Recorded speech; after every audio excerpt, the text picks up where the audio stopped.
Hey hi friends, நான் இன்னைக்கு உங்களுக்காக சுகர் மில் அப்படிங்கிற ஒரு இந்தோனேஷிய பேய் படத்தை தான் கொண்டு வந்திருக்கேன். இந்த படத்தோட ஒன்லைனர் என்னன்னா, ஒரு குரூப் ஆஃப் ஃப்ரெண்ட்ஸ் சுகர் மில்லுக்கு வேலைக்கு போறாங்க. பட் அங்க பயங்கரமான அமானுஷ்ய விஷயங்கள் நடக்குது. அது எதனால நடந்துச்சு, அங்க இருந்து அவங்க எல்லாம் உயிரோட தப்பி வந்தாங்களாங்கிறதா இந்த கதையோட ஒன்லைனரே. Welcome to movie box Tamil. இந்த சேனலை புதுசா பாக்குறவங்க ப்ளீஸ் சப்ஸ்கிரைப் பண்ணிக்கோங்க. பக்கத்துல இருக்க பெல் ஐக்கனை பிரஸ் பண்ணிக்கோங்க. லைக் பண்ணி ஷேர் பண்ணி கொஞ்சம் சப்போர்ட்டும் பண்ணுங்க ப்ளீஸ். படத்தோட ஆரம்பத்துல ஈஸ்ட் ஜாவால இருந்து ஒரு குட்டியான கிளம்புதுங்க. இந்த படம் எடுக்கப்பட்ட காலகட்டம் 2003. சோ அந்த டைம்ல இவங்களுக்கு வேலை கிடைச்சிருக்கிறது ஒரு பெரிய சுகர் மில்ல. எல்லாரும் ரொம்ப சந்தோஷமா அந்த வண்டியில ஏறினதுக்கு அப்புறம் ஒருத்தரா வந்து சேர்றாங்க. இதுல நானின்னு ஒரு அழகான பொண்ணு இருப்பா. அவ பக்கத்துல கருப்பா ஒரு பையன் நின்னுட்டு இருப்பான். அவனுக்கு அந்த பொண்ணு மேல கிரஷ். அவனோட பேரு முலாயானோ, பட் பிராங்கின் கூப்பிடுங்க அப்படின்ற மாதிரிதான் சொல்லுவான். அவன் அந்த பொண்ணை பார்த்து, இங்க பார், உனக்கு போற வழியில தூக்கம் வந்துச்சுன்னா என்னோட தோள்பட்டையில சாஞ்சுக்கோ, உனக்காகவே இந்த தோள்பட்டை இருக்கு அப்படின்ற மாதிரி அவகிட்ட வழிய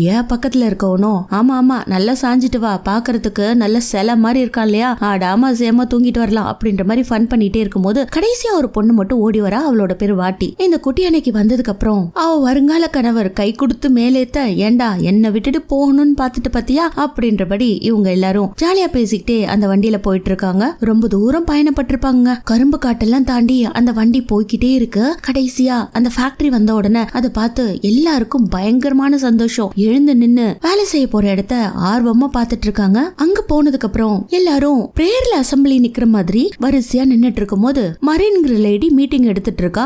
உங்களுக்கு ரூம் நம்பர் வந்துச்சுன்னா அந்த ரூம்ல போய் ஸ்டே பண்ணிக்கோங்கன்ற மாதிரி சொல்றா. அந்த சமயத்துல தான் இவங்க வண்டி வந்து இறங்குது. சோ அதுக்கப்புறம் இவங்க இறங்கி லைன்ல போறாங்க. அன்னைக்கு நைட்டும் ஆயிடுதுங்க. இவங்க செல்ஃப் குக் பண்ணி சாப்பிடுற மாதிரி இருக்க ஒரு லாட்ஜ் மாதிரி கொடுத்திருக்காங்க. கேர்ள்ஸ் எல்லாம் ஒரு ரூம்ல தங்கி இருக்காங்க. அவங்க சமைச்சு முடிச்சுட்டு எல்லாரும் உட்காந்து சாப்பிட்டுட்டு இருக்கும் போது அதுல ராணிங்கிற பொண்ணும் இந்த ரூம்ல தங்க ஆரம்பிக்கிறா. இதே ஊரை சேர்ந்தவளாம். எல்லாருக்கும் இன்டர்வியூ கொடுத்துட்டு சந்தோஷமா சாப்பிட்டுட்டு இருக்கும் போது ஏதோ ஒரு அலாரம் சத்தம் கேட்க, எந்தாங்கிற இந்த படத்தோட மெயின் ரோல் இவதான் ஹீரோயின் மாதிரியே. இவ வந்து ஜன்னல் கிட்ட நின்னு என்ன நடக்குதுன்னு பாக்கும்போது பின்னாடியே இன்னொரு பொண்ணு வந்து, என்னடி பாத்துட்டு இருக்க, வா சாப்பிடவா, இது எல்லாரும் தூங்குறதுக்கான அலாரம் போல இருக்கு, இத பத்தி காலையில அசம்பிளில சொல்வாங்க, கேட்டுக்கலாம் அப்படின்ற மாதிரி சொல்ல இந்த பக்கம் ஹீரோவை காட்டுறாங்க. அவன் ட்ரெஸ் எல்லாம் மாத்திட்டு ப்ரே பண்றதுக்காக ரெடியாரான். அப்படி அவன் ப்ரே பண்றதுக்கு முன்னாடி கார்பெட்டை உதறி போட போவான் பாருங்க. அப்ப ஏதோ ஒரு உருவம் நிக்கிற மாதிரி இருக்கும். பார்த்து பயந்துறான். அதுக்கப்புறம் லேட் நைட் ஆயிடுது. எல்லாரும் நல்லா தூங்கிட்டு இருக்காங்க. ஹீரோயினுக்கு தண்ணி தாகம். கிச்சன்ல வந்து தண்ணியை குடிச்சுக்கிட்டே மேல பாக்குறா. அங்க ஒரு பெரிய ஹோல்ஸ் இருக்க மாதிரி இருக்கு. வெளியில ஏதோ ஒரு சத்தம். என்னடா அது சத்தம் கேக்குதே, யாரு வெளியில போறாங்க அப்படின்ட்டு நானிங் அப்படின்ற மாதிரி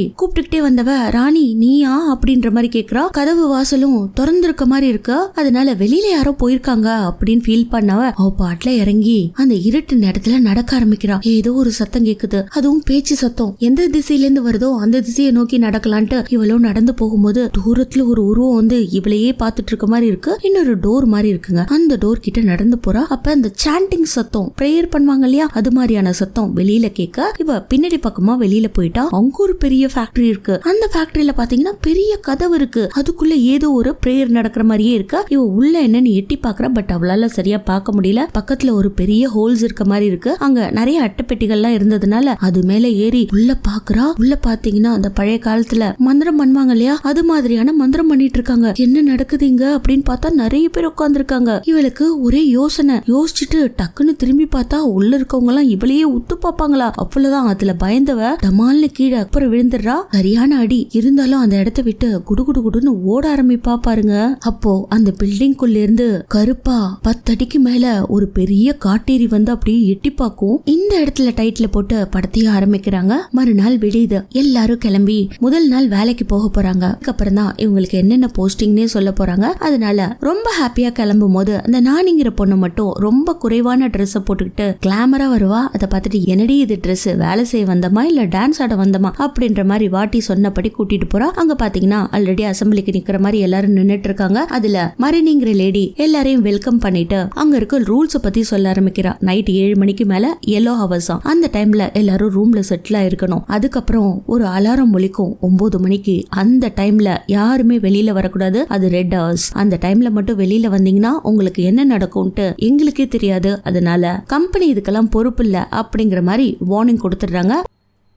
ஒவ்வொருத்தருக்கும் என்னென்ன போஸ்ட்னு ஃபோர்மேன் சொல்வாரு, அவங்களோட பேரை கூட்டு சொல்வாரு. அதுக்கப்புறம் நீங்க அந்த ஒர்க்க பண்ணலாம் அப்படின்னு சொல்லிட்டு ரெண்டோ யாரு அப்படின்ற மாதிரி மரினி கூப்பிட்ட நம்ம ஹீரோயின் போய் நிக்கிறா. அதுக்கப்புறம் நீ என்னோட ஆபீஸ்ல ஒர்க் பண்ண போற அப்படின்ற மாதிரி சொல்லிட்டு ஹீரோயினை மட்டும் கூட்டிட்டு போக இந்த பக்கம் பசங்க எல்லாருமே மோஸ்ட்லி கரும்பு வெட்டுற வேலைக்கு போயிடுறாங்க. கேர்ள்ஸ் எல்லாருமே ஆபீஸ் ஒர்க்ல தான் இருக்காங்க. ஹீரோயினுக்கு அபிஷியல் ஒர்க்ன்றதுனால எப்ப பார்த்தாலும் கையில ஒரு ஃபைல வச்சிருப்பா. அவ ஒர்க் முடிச்சுட்டு அவளோட லாட்ஜுக்கு போகும்போது நடுவுல ஒரு மரம் இருக்கு. அங்க ஒரு சின்ன பறவை கீழே விழுந்து கிடக்கிறத பார்த்துட்டு பரிதாபப்பட்டு அதை எடுத்து கூண்டுல விட்டுட்டு மரத்தை விட்டு கீழே இறங்குற சமயத்துல அந்த இடத்துல ஜின்னாங்கிற பாட்டி வந்து நிக்கிறாங்க. பாருமா, இவ்ளோ சின்ன பறவைக்கு நீ உதவி செய்யற இல்லையா, உனக்காக கடவுள் நல்லதே செய்வார் அப்படின்ற மாதிரி சொல்லிட்டு போறாங்க.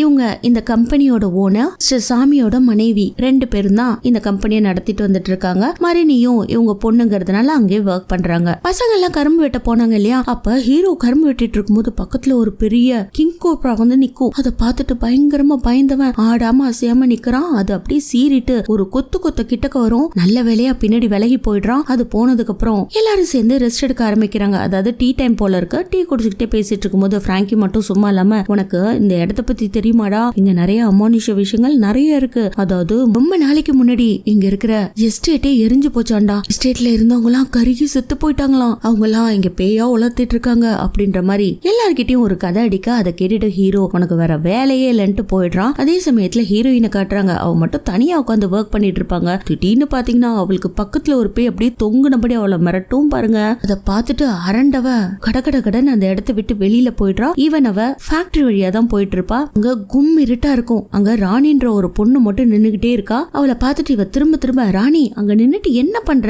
ஏன் அப்படி நின்னுட்டு இருக்க அப்படின்ற மாதிரி கேட்க, ராணியோ பொறுமையா திரும்பி ஒரு மாதிரி சிரிச்சிட்டு அப்படியே கிட்டக்க வந்து பேயா மாறி இவ மேல தாவ, அவ்வளவுதான் விழுந்து அடிச்சுக்கிட்டு அந்த பில்டிங்கை விட்டு வெளியில ஓடி வர எல்லாரும் வேலையை விட்டு போறாங்க. அந்த சமயத்துல இவங்களோட ரூம்மேட்ஸும் பாஸ் பண்ணி போறாங்க. அவங்க எல்லாருமே எண்டாவை பார்த்துட்டு ஏன் இப்படி ஓடி வர அப்படின்ற மாதிரி கேட்க, ஒண்ணும் இல்ல அப்படின்னு சொல்லிடுறா. எல்லாரும் அவங்க ரூம் நோக்கி போயிடுறாங்க. அன்னைக்கு நைட்டும் ஆயிடுதுங்க. இதுல செக்யூரிட்டிங்க 2 பேர் இருப்பானுங்க. அவங்க பேர் ரானோ அண்ட் கர்னோ. அவங்க தான் இங்க செக்யூரிட்டி. எல்லாரும் ரூமுக்கு போற வரையும் இவனுங்க காப்பானுங்க. அதுக்கப்புறமும் இவனுங்க போயிடுவானுங்க. இப்படிதான் இங்க இருக்கிற ரூல்ஸ் படி தான் எல்லாரும் நடந்துப்பாங்க. சோ எல்லாரும் உட்காந்து சீட்டாடிட்டு இருக்காங்க. அந்த சமயத்துல இங்க பாருடா, இங்க இருக்கிற அமானுஷங்களை பத்தி உங்களுக்கு யாருக்குமே தெரியாது. அதனால எப்பயாவது நீங்க பேய பாத்தீங்கன்னா அதை பார்த்து நீங்க பயந்து ஓடினா அதுவும் உங்களை துரத்தும். திரும்பவும் நீங்க பயந்து ஓடினீங்கன்னா அது உங்களை துரத்தும் அப்படிங்கிற மாதிரி ரானோ திரும்ப சொன்னதே சொல்லிட்டு இருக்கான். அதனால இருக்கிற பசங்க எல்லாம் நம்ம ஓனா அது துரத்தும், அதுதானே சொல்ல வரீங்க அப்படின்ற மாதிரி சொல்ல, இல்லடா ஒரே ஒரு விஷயம், அதை பார்த்து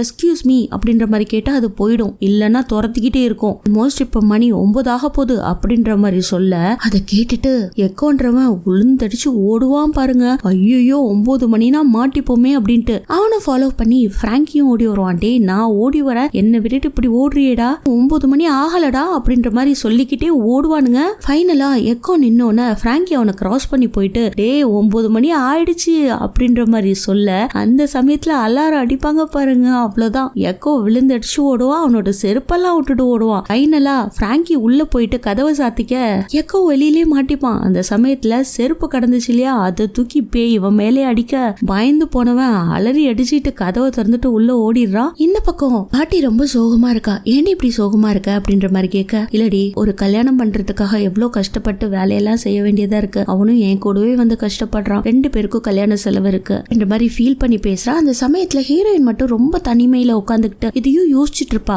ஏன்டி நீ மட்டும் இப்படியே தனியா உட்காந்துட்டு இருக்க, சரி வா சாப்பிடலாம் அப்படின்ட்டு பிளேட் எடுத்து வைக்க போவாங்க. அப்பன்னு பாத்தீங்கன்னா அதுக்குள்ள இருந்து பூரா ஓடுமா, அப்படியே அரண்டு போயிடுறாங்க. அடுத்த சீன்ல இதுல நானின்னு ஒருத்தி இருந்தா இல்லையா, அவ ரெஸ்ட் ரூம் போயிட்டு இருப்பா. அந்த சமயத்துல திடீர்னு பாத்தீங்கன்னா அங்க இருக்கிற லைட் எல்லாம் ஆஃப் ஆகுது, அப்படியே பிளிக்கர் ஆக ஆரம்பிக்குது. கரண்ட் ஃபுல்லா போனதுக்கு அப்புறம் என்ன பண்றதுன்னு தெரியாம பொறுமையா தண்ணி எடுத்து கிளீன் பண்ணவ எழுந்து வெளியில போக ட்ரை பண்ணுவா. அப்ப பாத்தீங்கன்னா அவளோட பின்னாடி நிறைய எரிஞ்ச பொணங்களா நின்னுட்டு இருக்கும். இவ கதவை திறந்துட்டு வெளியில போக டக்குனு வாட்டி வந்துடுறா. அவளை பார்த்து பயந்துடுறா. ஏன்டி இவ்வளவு வேகமா வந்தேன்னு, அர்ஜென்ட் அதான் இவ்வளவு வேகமா வந்தேன். சரி நீ எதுக்கு லைட் போடாம பாத்ரூம்குள்ள போன அப்படின்னு கேட்க, இல்ல இப்பதான் ஆஃப் ஆச்சு அதனாலதான் உடனே வெளியில வந்துட்ட அப்படின்ற மாதிரி சொல்ல, எங்க லைட் ஆஃப் ஆயிடுச்சா அப்படின்னு அவ சுவிட்ச போட லைட் எரியுது. இந்த பக்கம் ஹீரோவை காட்டுறாங்க. அவன் கரெக்ட் டைமுக்கு ப்ரேயர் பண்றான். அதே மாதிரி இந்த பக்கம் வாட்டி கரெக்டான டைமுக்கு ப்ரே பண்ணுவா. பட் அவளோட பின்னாடி பேய் இருக்கும் பாருங்க. பார்த்துட்டு ஒரு செகண்ட் அப்படியே மிரண்டு போயிடுறா. இப்படியே அவங்க வேலைக்கு போயிட்டு இருக்கும்போது வாட்டி கல்யாணம் பண்ணிக்க போற பையன் கிட்ட போய் பேசுவா. பட் அவன் சரியா மூஞ்சு கொடுத்தே பேச மாட்டாங்க. ஒரு மாதிரி சிடுன்னு பேசுறான். அதை பார்த்துட்டு ஃப்ரெண்ட்ஸ் எல்லாம் ஆறுதலா தடவி கொடுத்துட்டே போறாங்க. அந்த சமயத்துல நானி ரொம்ப ஆறுதலா இருப்பா. அவ பக்கத்துல வந்து டேங்கி வந்து பயங்கரமா கலாய்க்க ஆரம்பிக்கிறான். ஏய், நம்ம 2 பேருக்கு எப்ப கல்யாணம்ன்ற மாதிரி. இப்படியே அவங்க நடந்து வேலைக்கு போறாங்க. ஒவ்வொருத்தரும் வேலையில இருக்கும் போது ராணிக்கு சில ஃபைல்ஸ் அங்க இருக்கிற ஃபார்மேன் கொடுக்க அதை எடுத்துட்டு நடந்துட்டு வந்துட்டு இருக்கா. அப்பன்னு பார்த்து நம்ம ஹீரோயினும் நிறைய ஃபைல்ஸ் தூக்கிட்டு வந்துட்டு இருக்கா. இங்க பாரு, இந்த ஃபைல்ஸ்ல பாதி ஃபைல இந்த ஸ்டேஷனை தாண்டி கொண்டு போய் இருக்கிற ஆபீஸ்ல கொடுக்கணும் அப்படின்ற மாதிரி சொல்லிட்டு ஹீரோயின் ராணி கிட்ட சில ஃபைல்ஸ் கொடுத்துட்டு போயிடுவா. பட் அந்த சமயத்துல பாத்தீங்கன்னா ஆப்போசிட் ஒரு ட்ராக் வரும். அதுல வேகமா வண்டி வந்துட்டு இருக்க மாதிரி இருக்கு. நம்ம ராணி ஃபைல்ஸ் எடுத்துட்டு போனா இல்லையா, அவ ட்ராக்குக்கு நடுவுல எல்லாத்தையும் போட்டுட்டு அப்படியே உட்கார்ந்துட்டு இருக்கா. ஆப்போசிட்ல பார்த்தா இன்னொரு வண்டி, அந்த வண்டி ஃபுல்லா கரும்பு அடுக்கி அப்படியே வந்துட்டு இருக்கும். அதை பார்த்துட்டு ஹீரோயின் ராணி ராணி வண்டி வருது, கரும்பு வருது, அலி போன்ற மாதிரி கத்திக்கிட்டு கிட்டக்க ஓடி வருவா. பட் அந்த வண்டி கிட்டக்க நெருங்க ராணி அப்படியே வில்லத்தனமா ஹீரோயினை பார்த்து ஸ்மைல் பண்ணிட்டு அப்படியே நிக்க, வண்டியும் அவ பக்கத்துல வந்து நிக்குதுங்க. ஆனா அதுல இருந்த கரும்பு முழுக்க பயங்கர ஸ்பீடா ராணி மேல அப்படியே விழ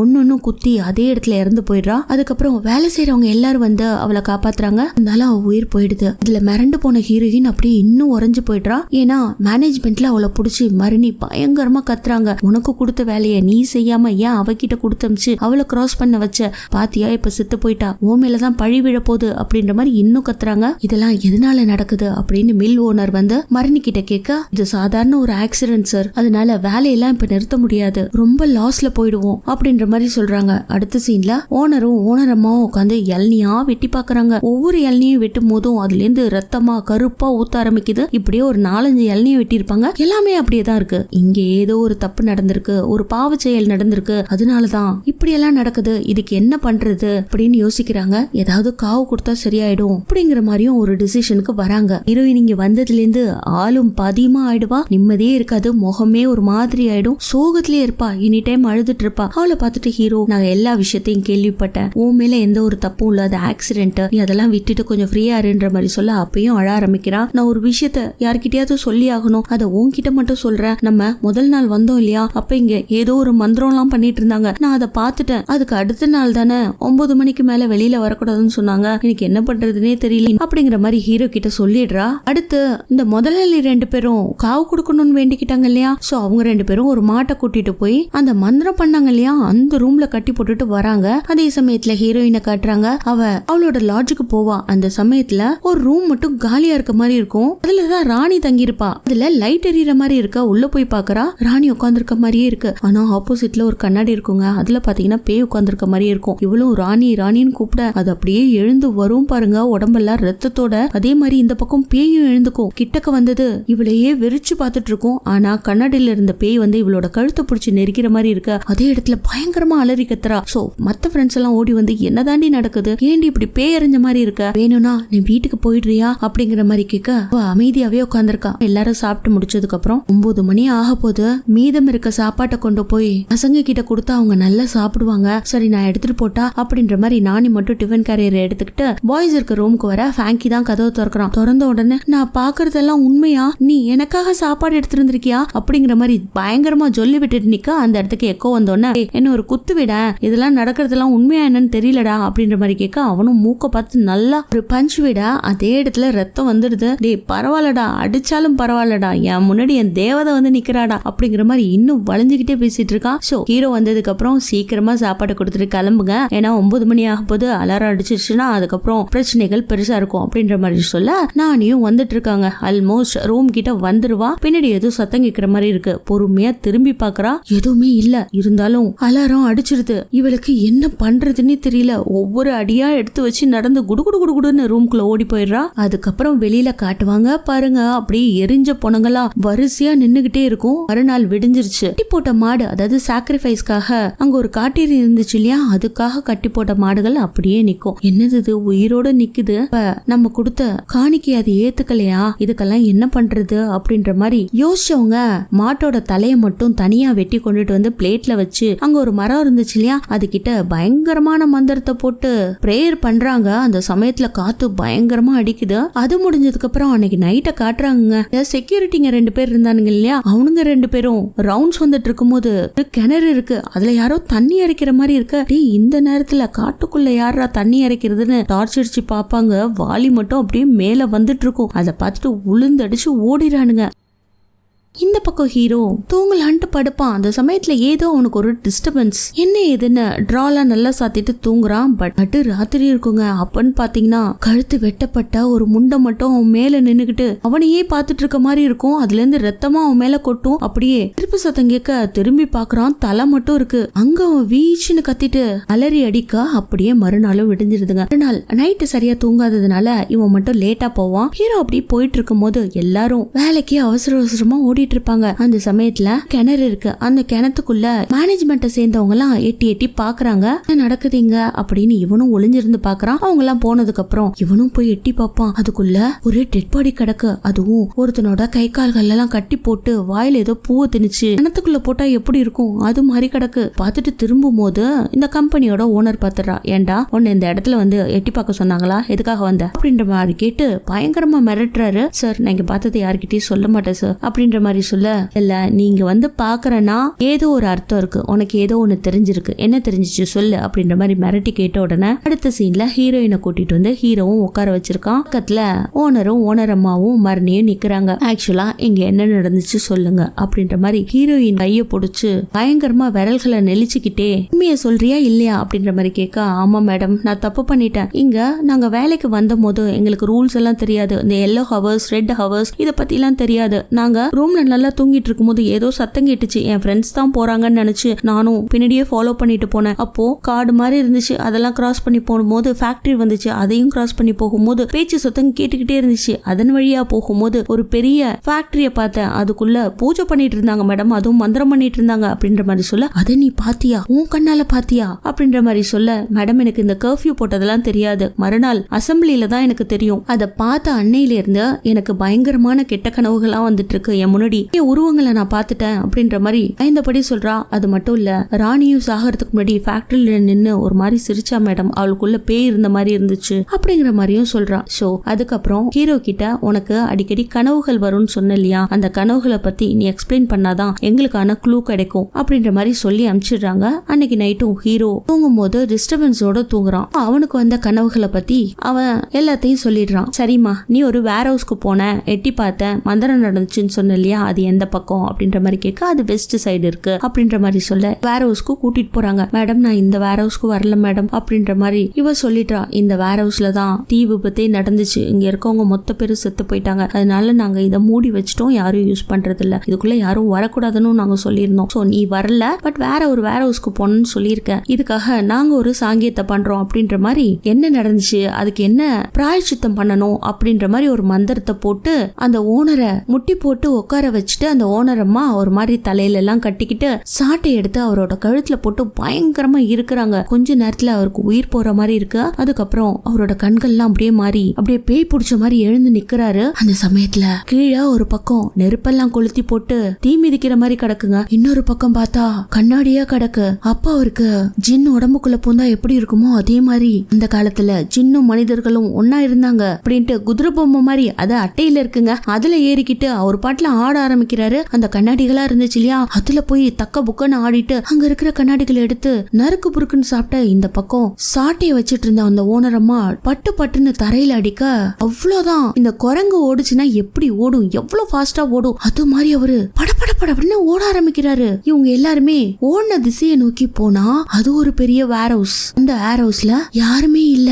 ஹீரோயின் கூட இந்த வேர் ஹவுஸை எட்டி பார்க்கல, ஆனா அது பூட்டப்பட்டிருக்கு. அந்த இடத்துல ஒரு சிலை மட்டும் திரும்பி நின்ன மாதிரி இருக்கு. அந்த சிலை கிட்ட அவர் போய் முட்டி போட்டு உட்கார்ந்திருக்க, இது என்ன இடம் மேடம்னு ஹீரோயினும் கேட்க, ஒரு 7 வருஷத்துக்கு முன்னாடி இந்த இடத்துலதான் தீ விபத்து நடந்துச்சு, மொத்த பேரும் இங்க இறந்து போயிட்டாங்க, அதனாலதான் இங்க ஸ்பிரிட் நிறைய இருக்குன்ட்டு நாங்க இதை மூடி வச்சிட்டோம். நகைகளை யாரோ திட்டிருக்காங்க, அது இங்க இருக்கிற வாயாங்குங்கிற ஒரு சின்ன சேர்ந்தது, அதை எடுத்தா இப்படிதான் நடக்கும் அப்படின்ற மாதிரி சொல்லிட்டு இருக்கும் போது திடீர்னு பார்த்தா மரணியோட கண்ணு காது மூக்கு எல்லாமே ரத்தமா ஊத்த ஆரம்பிக்குது. டக்குன்னு அவங்க அம்மா மந்திரத்தை போட்டு அவங்க உடம்புல இருந்து ஏதோ ஒண்ணு அப்படியே இழுத்து விட, அவ்வளவுதான் அவங்க ஸ்ட்ரென்த்தே இல்லாம துவண்டு விழறாங்க. அவங்கள கூட்டிட்டு போய் அவங்களோட வீட்டுல விட சொல்லிட்டு, இங்க இருந்த கோல்டெல்லாம் யார் எடுத்தாங்கன்னு தெரியல, எடுத்த இடத்துல திரும்ப அவங்க வைக்காம அவங்களே வச்சிட்டு இருந்தா இன்னும் நிறைய அசம்பாவிதங்கள் நடக்கும் அப்படின்ற மாதிரி சொல்ல, ஹீரோயினும் யாருன்னு பாக்குறோம் அப்படின்ற மாதிரி கிளம்பிடுறாங்க. அதே சமயத்துல இந்த பக்கம் கிளாமரா ட்ரெஸ் பண்ணுவாளே நானி, அவளை காட்டுறாங்க. அவளோட ரூம்ல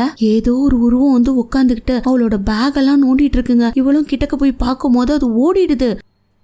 அவளோட பேக்ல அந்த ஜின்னோட நகைகள் எல்லாம் கொத்து கொத்தா இவகிட்ட இருக்கு. அது மொத்தத்தையும் இவ திரும்ப பேக்குள்ள எடுத்து வச்சுட்டு அங்க இருந்து வெளியில போலான்னு ட்ரை பண்ணும்போது வாசலே இல்லங்க, செவுரு மட்டும் தான் இருக்கு. எரிஞ்ச பிணங்களும் மொத்தமா வந்து அவளை மிரட்டுமா. அப்படியே செவுத்தோட செவரா ஒட்டிக்கிட்டு பயந்து போய் அலறி துடிச்சிட்டு இருப்பா. அதை கேட்டுட்டு வாட்டியோட பாய் ஃப்ரெண்ட் இருக்கான் இல்லையா, அவன் ஓடி வந்து என்னாச்சு அப்படிங்கிற மாதிரி நானி கிட்ட கேட்க, டே நம்ம எடுத்துட்டு வந்த தங்கம் எல்லாத்தையுமே திரும்ப கொண்டு போய் வைக்கணும்னு நினைக்கிறேன்டா, அதனாலதான் எல்லா காட்டேரியும் நம்மள துரத்திட்டு வருது அப்படின்ற மாதிரி சொல்ல நமக்கே தூக்கி வாரி போடும். சரி வாடி கொண்டுட்டு போய் வச்சிடலான்ட்டு அவளை கூட்டிக்கிட்டு கட கட கடன்னு அவன் வெளியில ஓட, திடீர்னு வாட்டியோட பாய் ஃப்ரெண்டோட முகம், அவனோட பேர் ஹென்ரா, அப்படியே திரும்பி முதுகு பக்கமா நானிய பார்த்து ஒன்னாலதான் எல்லாமே, உன்னை கொல்லாம விட மாட்டேன் அப்படிங்கிற மாதிரி மிரட்ட இன்னும் அரண்டு போய் வாசல்லே துடிச்சிட்டு இருப்பா. கொஞ்ச நேரத்துல காட்டுறாங்க ஹென்ரா கேட்டு கிட்ட போயிருப்பான். என்னடி பண்ணிட்டு இருக்க, அங்கேயே விழுந்து கிடக்குற வாடி அப்படின்னு அவளை கூப்பிட, உங்க ரெண்டு பேரும் யாருக்கும் தெரியாம அந்த நகையை எடுத்த இடத்துல வச்சிடலான்ட்டு ஓடுறாங்க. அதே சமயத்துல இங்க பயங்கர அலறல் சத்தம் கேட்டுச்சுன்ட்டு எல்லாரும் நானியோட ரூமுக்கு வந்து பார்த்தா அங்க ஒரு வளையல் கிடக்கு. அத ஹீரோயின் எடுக்க எல்லா ஃப்ரெண்ட்ஸும் ஒன்னா சேர்ந்துடுறாங்க. அப்போ ஹென்ராவை காணோம், நானிய காணோம், ரெண்டு பேரும் எங்க போனாங்க அப்படின்ற மாதிரி ஒவ்வொரு ரூமா தேடி பாக்குறாங்க. சோ இந்த நகைகள் எல்லாம் எடுத்தது இவங்க ரெண்டு பேர் தான் அப்படின்றது உங்களுக்கு புரிஞ்சிருது. ஏன்னா ஹீரோவோட கனவுலையும் அப்படிதான் கனவு வந்திருக்கும், ரெண்டு பேர் நகை எடுத்துட்டு ஓடுற மாதிரி. அதை வச்சு இவங்க ஒரு மீட்டிங் போட ஆரம்பிக்கிறாங்க. இங்க பாரு, நம்ம கஷ்டத்துக்காக இங்க வேலைக்கு வந்திருக்கோம், நம்ம ஃப்ரெண்ட்ஸ் இப்படி திடீர் இருக்காங்கன்னு தெரிஞ்சிச்சுன்னா நமக்கெல்லாம் வேலை இல்லாம போயிடும், எப்படியாவது அதை எடுத்த இடத்துல இருந்து வச்சுட்டா பிரச்சனை இல்லாம போயிடும், அது எப்படி உன்னோட கனவுல வந்துச்சு அப்படிங்கிற மாதிரி வாட்டி கேட்க, தெரியல, இந்த இடத்துல வந்ததுல இருந்து எல்லாமே அமானுஷமா நடந்துட்டு இருக்கு. சோ ஆளுக்கு ஒரு பக்கமா நம்ம ஃப்ரெண்ட்ஸ் நம்ம தேடுவோன்ட்டு எல்லாரும் ஆளுக்கு ஒரு பக்கமா பிரிஞ்சு போய் தேடிட்டு இருக்காங்க. இப்ப ஹீரோ மட்டும் ஒரு பக்கமா ஓடிட்டு இருப்பான். அந்த சமயத்துல ஒருத்தன் குடுகுடுன்னு ஓடி வந்து, இங்க பாருங்க என் ரூம்ல ஏதோ ஒரு காட்டேரி இருக்க மாதிரி இருக்கு, கொஞ்சம் வந்து ஹெல்ப் பண்ணுங்க, என் ஃப்ரெண்டு எங்க போனானே தெரியல அப்படின்ற மாதிரி சொல்ல, இவனு வேக வேகமா அந்த ரூம்குள்ள போய் பாக்குறான். கபோர்ட்ல ஒரு பையன் ஒளிஞ்சுக்கிட்டு மிரண்டு போயிருக்கான். ஏன்டா இங்க ஒளிஞ்சிட்டு இருக்கான், உன் ஃப்ரெண்ட் உன்னை தேடிட்டு இருக்கான் அப்படின்ற மாதிரி கேட்க, டே வெளியில நிக்கிறது ஃப்ரெண்டு கிடையாதுரா, அது ஒரு காட்டேரி அப்படிங்கிற மாதிரி சொல்ல, ஹீரோ அப்பதான் திரும்பி பாக்குறான். ஒரு 10 அடியில ஒரு கருப்பு கலர் காட்டேரி இருந்துச்சு இல்லையா, அது அப்படியே ஜெய்ஜாண்டிக்கா வந்து நின்னு நம்ம ஹீரோவை புடிச்சு அப்படியே மேல தூக்க, அவ்வளவுதான் அவனும் அப்படியே பிரேயரா பண்ணிட்டு இருக்கான். அந்த காட்டேரியும் அந்த இடத்த விட்டு போயிடுது. பட் பொத்துன்னு மேல இருந்து கீழே விழுந்துடுறான். விழுந்தவனுக்கு சரியான அடி. இருந்தாலும் ஃப்ரெண்டை தேடணுமே, என்ன பண்றதுன்ட்டு குடுகுடுன்ட்டு டார்ச் எடுத்துக்கிட்டு அந்த இடத்த விட்டு வேக வேகமா ஓடுறான். இந்த பக்கம் பிராங்கியும் தீவியும் பொறுமையா போயிட்டு இருப்பாங்க. அப்ப சைக்கிள்ல ஒரு பெரிய போலீஸ் ஆபீசர் மாதிரி முகமே இல்லாத ஒரு பேய் வரும் பாருங்க. அதை பார்த்துட்டு ஆளுக்கு ஒரு பக்கமா ஓடிடுவானுங்க. இந்த பக்கம் ஹீரோயினும் வாட்டியும் போயிட்டு இருக்கும் போது ஹீரோயினோட கண்ணுக்கு அடிக்கடி ஒரு பறக்கிற பேய், தலைகீழ நிக்கிற பேய் வரும் இல்லையா, அது அப்படியே பறந்து வர மாதிரி இருக்க, என்னடி ஆச்சு அப்படின்ற மாதிரி வாட்டி திரும்ப பாப்பா. இல்ல நீ எதையும் பார்க்காத, என் கூட வா அப்படின்ற மாதிரி சைலண்டா கூட்டிட்டு போயிடா. இந்த பக்கம் ஹீரோ மட்டும் தனியா போயிட்டு இருப்பான். அந்த சமயத்துல அவன் பின்னாடி ஏதோ ஃபாலோ பண்ணி திரும்பவும் வர மாதிரி இருக்க, அவனும் டார்ச் அடிச்சுட்டு போயிட்டே இருக்காங்க. அப்படியே நமக்கு லாங் ஷாட்ல காட்டுவாங்க எரிஞ்ச பிணங்கள் ஒரு 100க்கு மேல வரிசையா அவன் பின்னாடி போயிட்டு இருக்கும். இந்த பக்கம் இந்த ரெண்டு ஃப்ரெண்ட்ஸும் போனாங்க இல்லையா, பிராங்கியும் தீவியும், அவனுங்களுக்கு முன்னாடியே ஒரு பேய் நின்னுட்டு இருக்கும். அதை பார்த்துட்டு உருண்டடிச்சு இங்கேயும் அங்கேயும் ஓடுவானுங்க. அவனுங்க எந்த பக்கம் போனாலும் அவங்களுக்கு முன்னாடி இந்த உருவம் வந்து அப்படியே தலையை சச்சிட்டு நின்னுட்டு இருக்கும். ஏன் பேய் எங்க முன்னாடி வந்து இப்படி நின்னுகிட்டே இருக்க, மிஸ் உங்க பேர் என்ன அப்படின்ற மாதிரி திரும்ப திரும்ப கேட்டுட்டு, டே அந்த செக்யூரிட்டிங்க எஸ்கியூஸ் மீன்னு கேட்டா பேய் போயிடும்னு சொன்னாங்க இல்லையா, நம்மளும் சொல்லி பார்க்கலாம்டா, எஸ்கியூஸ் மீன்னு இவனுங்களும் திரும்ப திரும்ப சொல்லி பாக்குறானுங்க. ஆஹா, அது அசைற மாதிரி இல்ல, அப்படியே தலையை சாச்சிக்கிட்டு அப்படியே நிக்கும். இதுல ஈவி சும்மா இல்லாம குட் ஆஃப்டர்நூன்லாம் சொல்லி பாப்பான். அப்பன்னு பாத்தீங்கன்னா நின்னுட்டு இருந்த பேய் அப்படியே உச்சா போற மாதிரி இருக்க, என்னடா பேய் ஒன்ன பார்த்து பயந்துருச்சா அப்படின்ற மாதிரி தீவி பிராங்கிய பார்த்து கலாய்க்க, அந்த நேரத்துல பேய் திரும்பவும் பாருங்க அவ்வளவுதான் உளுந்து அடிச்சுக்கிட்டு ஓடுறானுங்க. ஆப்போசிட்ல ஹீரோவை பாத்துறானுங்க. இவனுங்க 3 பேரும் ஒன்னா சேர்ந்துட்டானுங்க. இது வரைக்கும் ஹென்ராவையும் நானியையும் பார்க்கவே இல்ல. இந்த பக்கம் ஹென்ராவையும் நானியையும் செக்யூரிட்டி வழிமறிச்சு எங்க போயிட்டு இருக்கீங்க அப்படின்ற மாதிரி கேட்க, ஒன்னும் இல்ல இந்த பில்டிங்குள்ள தான் போறோம் அப்படின்ற மாதிரி இவங்க 2 பேரும் உழுந்தடிச்சு பில்டிங்குள்ள பையோட ஓடும் போது செக்யூரிட்டி 2 பேருக்கு தெரிஞ்சிருது. இவங்கதான் திட்டி இருக்காங்க, இவங்கள ஜெயிலுக்கு அனுப்புவாங்களா இல்ல இங்கே தண்டனை கொடுத்து கொன்றுவாங்களா அப்படின்ற மாதிரியும் பேசிட்டு இருக்கானுங்க. அந்த பில்டிங்குள்ள எல்லாரும் ஒண்ணு கூடிடுறாங்க. ஃப்ரெண்ட்ஸ் ஒரு பக்கம் நிக்கிறாங்க, முதலாளி 2 பேரும் நிக்க, இங்க தாங்க ஒரு பெரிய ட்விஸ்ட். முதல் நாள் இவங்க வேலைக்கு வந்திருக்கும் போது ஹீரோயினுக்கு டவுட் வந்திருக்கும் இல்லையா, யாரோ ஒருத்தர் வெளியில ஓடுற மாதிரி இருந்துச்சு, அதனாலதான் ஃபாலோ பண்ணிட்டு வந்தேன்னு சொல்லியிருப்பா இல்லையா, அது வேற யாரும் கிடையாது, இவங்க 2 பேர் தான். இவங்க 2 பேருக்குள்ள சீக்ரெட் ரிலேஷன்ஷிப் இருந்திருக்கும் போல இருக்கு. சோ அதனால இங்க மறைவிடத்துக்காக தனியா வந்திருப்பாங்க. வந்தவங்கள இவங்க பண்ற சேட்டையெல்லாம் அங்க இருக்கிற செத்து போன ஆவிகள்லாம் அப்படியே நின்னு பாக்கும். அது மட்டும் இல்ல, வேலை முடிஞ்சதுக்கு அப்புறம் அங்க ஒரு ஜின் சிலை இருந்துச்சு இல்லையா, அதுக்கு கீழே இருக்க நகையையும் பேராசைப்பட்டு எடுத்திருப்பாங்க. அப்ப கூட ஹென்ரா வந்து இங்க இருக்கிற நகையெல்லாம் எடுக்காத, எதுக்காக வச்சிருக்காங்கன்னே தெரியல, நம்ம வேலைக்கு தான் வந்திருக்கோம் அப்படின்ற மாதிரி வார்ன் பண்ணி பாப்பான்.